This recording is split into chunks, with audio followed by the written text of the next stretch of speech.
السلام علیکم ورحمۃ اللہ وبرکاتہ۔ الحمدللہ وکفا والصلاۃ والسلام علی من لا نبی بعدہ، اما بعد۔ آج انشاءاللہ ہم سورۃ البقرہ کا 5واں رکوع پڑھیں گے۔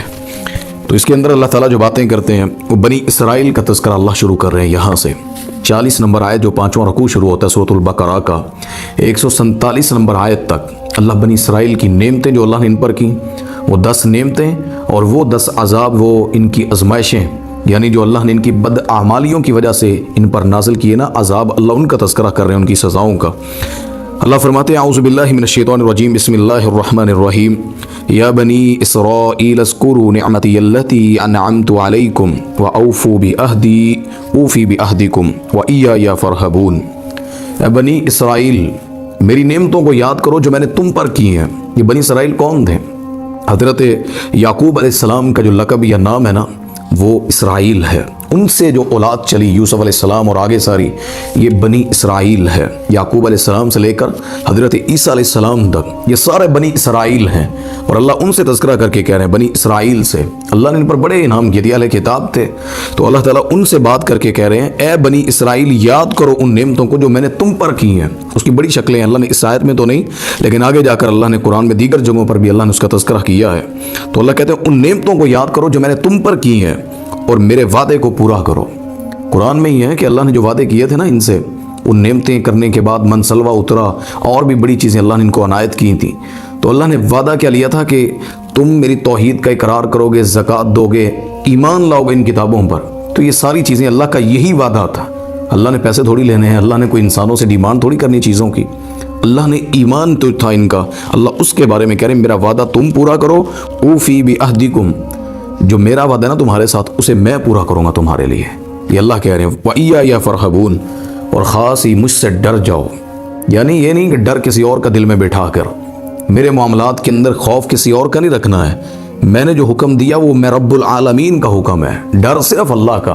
باقی جتنے یہ ڈر تم نے ذہنوں میں بنا رکھے ہیں یا تم نے اپنے ذہنوں میں بٹھا لی ہیں، اور کسی کا ڈر نہیں، ڈر طاقت صرف اللہ کی ہے۔ وَآمِنُوا بِمَا أَنزَلْتُ مُصَدِّقًا لِمَا مَعَكُمْ وَلَا تَكُونُوا أَوَّلَ كَافِرٍ بِهِ وَلَا تَشْتَرُوا بِآيَاتِ ثَمَنًا قَلِيلًا وَإِيَّايَ فَاتَّقُونِ، اور ایمان لاؤ اس کے ساتھ جو میں نے نازل کیا ہے، مصدقا لما معکم، یہ تصدیق کرتی ہے ان کی جو تمہارے پاس ہے، یعنی جو کتابیں ہیں نا تورات انجیل۔ اللہ ان سے تذکرہ کر کے کہہ رہے ہیں بنی اسرائیل سے، یہودیوں عیسائیوں سے، کہ یہ میرا قرآن جو ہے یہ تمہاری کتابوں کی تصدیق کرتا ہے، اسے غلط نہیں کہتا ہے، لیکن تم اس کے معنوں کو اپنے مطابق تو لیتے ہو، جو اللہ کہنا چاہتا تم ویسے نہیں سمجھتے ان کتابوں کو۔ اللہ کہتا ہے یہ تصدیق کرتی ہے ان کی۔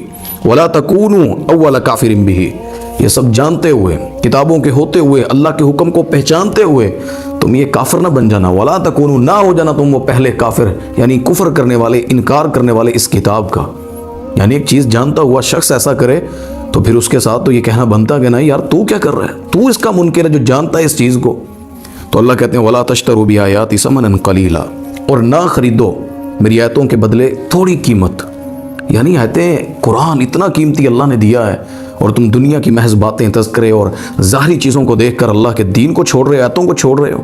یہاں لوگ مراد لیتے ہیں کہ جی اللہ کی آیتیں بیچی جاتی ہیں، خریدی جاتی ہیں، تو یہ قرآن پڑھنے پڑھانے والے معاوضہ نہیں لے سکتے، مدارس والے اساتذہ قرآن بیچتے ہیں، علماء دین سنا کر قرآن خریدتے اور بیچتے ہیں۔ ایسا کچھ نہیں ہے، قرآن پر اجرت لی جا سکتی ہے، یہ صحیح البخاری میں حدیث موجود ہے۔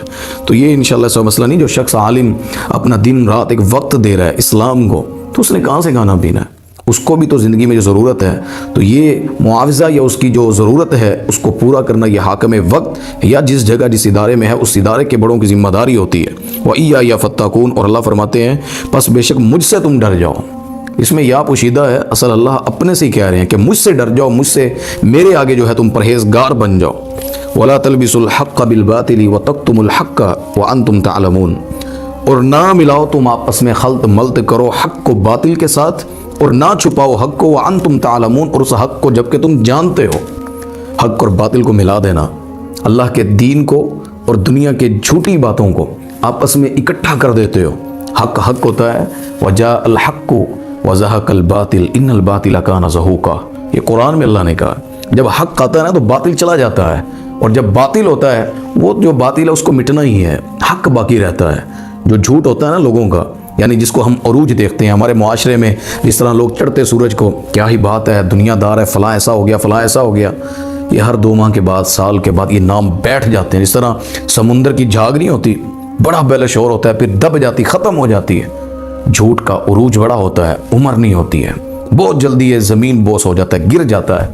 تو حق جو ہے وہ تھوڑا ہو ہمیشہ رہتا ہے، حق کی آواز، حق کی طاقت، حق کا عروج، حق کا نور جو ہے اللہ اسے کبھی بجھنے نہیں دیتا۔ ایک جگہ قرآن میں آتا ہے یہ اللہ کے نوروں کو، یعنی اللہ کے نور کو منہ کے ساتھ بجھانا چاہتے ہیں، تو یہ جو ہے نا حق، اللہ کا جو نور ہے، اللہ کا دین، یہ قرآن، اللہ کے نبی صلی اللہ علیہ وسلم، یہ ان کا دین، ان کی طاقت اللہ مٹنے نہیں دے گا۔ اتأمرون الناس بالبر وتنسون انفسکم وانتم تتلون الکتاب، اور یہ جو تم حکم دیتے ہو نا لوگوں کو نیکی کا، اور اپنے نفس کے لیے بھول جاتے ہو اسے، یعنی اہل کتاب جو ہیں لوگوں کو سارا تورات پڑھ کے سنا رہے ہیں، انجیل پڑھ کے سنا رہے ہیں۔ اللہ کہتا ہے جب میں اسی تورات اور انجیل میں اپنے نبی کی بات کرتا ہوں، اس کے ایمان کی، قرآن کی، کہ آخری نبی آنا ہے، تم اس کے بارے میں اپنے نفسوں کو کیوں نہیں سمجھاتے، کیوں بھول جاتے وہاں آ کر؟ وَأَنْتُمْ تَتْلُونَ الْكِتَابَ، اور جب کہ تم یہ کتابیں جو ہیں یہ ساری پڑھتے ہو، تمہارے سامنے ہے سارا کچھ، اور ہمیں افلا تعقلون، کیا تم عقل نہیں رکھتے ہو؟ تمہاری عقلیں کام نہیں کرتی ہیں کہ تمہارے سامنے موجود ہیں، پڑھتے ہو، دیکھتے ہو اسے، لیکن عمل کی باری ہے تو تم وہاں پہ اپنی عقلیں ختم کر کے وہاں آنکھیں بند کر لیتے ہو۔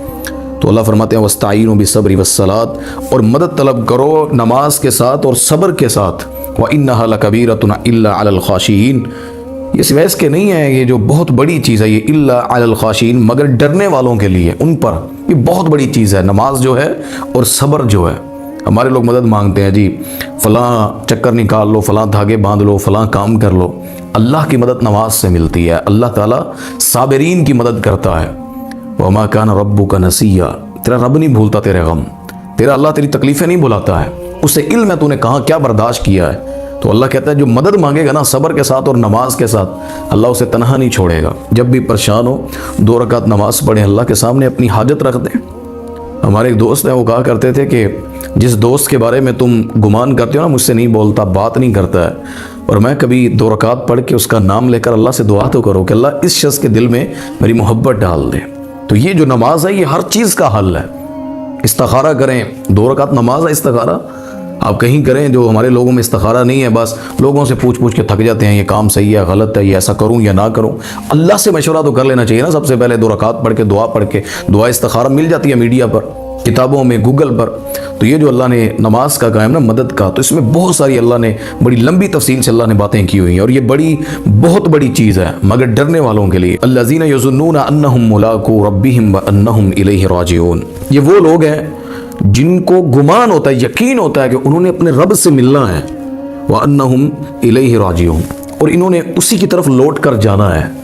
یہ جو کہتے ہیں انا للہ و انا الیہ راجعون، بس بے شک اسی کی طرف آئے سے اسی کی طرف لوٹ کر جانا ہے۔ یہ ایمان والوں کی نشانی ہے کہ وہ اپنے ذہنوں میں یہ نقش کر لیتے ہیں، آئے بھی اسی کی طرف سے ہیں، ملنا بھی اس کو جلدی اسی کی طرف لوٹ کر جانا ہے۔ تو یہ جو تیاری ہے موت کی اور سارا کچھ رجوع جو ہے، اللہ یہ کہہ رہے ہیں کہ یہ ایمان والوں کا، ڈرنے والوں کا، نماز پڑھنے والوں کا، صبر کرنے والوں کی ایک خاصیت ہے کہ وہ اللہ کی ملاقات کو نہیں بھولتے ہیں۔ جو اللہ سے ملنے کا نہیں شوق رکھتا نا، اللہ اسے کیسے ملے گا پھر؟ آپ ایمان سے بتائیں، ہم ڈرتے ہیں اللہ سے ملنے سے یا خوش ہوتے ہیں؟ حضرت حسین ابن علی کے بارے میں میں نے پڑھا تھا کہ جب وہ کربلا میں تھے نا، تو حسین رضی اللہ تعالیٰ عنہ، تو انہوں نے کہا تھا تخوفنی بالموت، مجھے موت سے ڈرا رہے ہو، مجھے یہ مرنے مارنے، یہ شہادتوں سے ڈرا رہے ہو۔ یہ موت تو اللہ کی ملاقات کا نام ہے۔ ایمان والا اللہ سے ملتے وقت خوش ہوتا ہے۔ وہ حضرت امام احمد بن حنبل نے کہا تھا مجھے شہید کر دو گے، تمنا یہی ہے، اللہ سے ملاقات کا مقصد یہی ہے۔ تو یہ جو چیزیں ہیں نا کہ اللہ کی طرف رجوع کر کے جانا، لوٹ کر جانا، یہ ایمان بہت قوی ہے، بہت بڑا ایمان ہے۔ اگر کافر یہ سمجھ جائے نا کہ یہ جو مسلمان لڑنے آتے ہیں کس سوچ کی وجہ سے یہ بغیر ہتھیار کے لڑ پڑتے ہیں، کہ ہم مرنے کے بعد انشاءاللہ اللہ کی جنتوں میں جائیں گے، اللہ سے ملاقات کریں گے، یہ عقیدہ ہے۔ ایک کافر نے اس نے کتاب میں لکھا تھا مسلمانوں سے یہ عقیدہ کھینچ لو کہ مرنے کے بعد زندہ ہونا ہے، اور مرنے کے بعد فوراً بندہ اللہ کی جنتوں میں چلا جاتا ہے۔ یہی عقیدہ انہیں میدان مقتل میں کمزور نہیں پڑنے دیتا ہے۔ تو مومن کا یہ عقیدہ اور گمان اور ذہنوں میں نقش کہ میں نے اپنے رب سے ملنا ہے اور اسی کی طرف رجوع کرنا ہے، یہ چیزیں اسے دنیا کے فتنوں سے، آزمائشوں سے، امتحان کی گھڑیوں سے بچاتی ہیں۔ تو یہ یہاں تک سورۃ البقرہ کا 5واں رکوع جو پورا ہوتا ہے 46 نمبر آیت تک، اس میں اللہ نے یہ باتیں کی ہیں۔ تو مزید انشاءاللہ اسے اگلا رکوع پڑھیں گے۔ تو یہ بنی اسرائیل کو جو نصیحتیں ہیں نا، یہ ہماری اس امت کو بھی ہیں۔ وہ آندے نے نا کہ پنجابی کی مثال ہے، آخنا تینوں تے سنانا نو نو، یعنی اگر اللہ نے کوئی بات کی ہے نا تو یہ مقصد نہیں ہے کہ ایک کوئی ڈانٹا جا رہا ہے، دوسرے کے لیے بھی نصیحت ہے۔ یہاں پہ ہمارا اس کا معنی مفہوم غلط لیا جاتا ہے، لیکن میرا جو پیغام جو میں سمجھانا چاہ رہا ہوں کہ یہ جو بنی اسرائیل کو اللہ نے باتیں کی ہیں نا، یہ اس امت کے لیے بھی ہیں، نبی پاک صلی اللہ علیہ وسلم کی امت کے لیے بھی ہیں۔ تو اس میں اللہ نے جو باتیں کی ہیں، اللہ تعالیٰ جو حق سچ اور اللہ کی پسندیدہ ہیں، اللہ اس پہ عمل کی توفیق دے، اور جو باتیں جس سے اللہ ناراض ہوتا ہے اللہ ہمیں اسے محفوظ فرمائے۔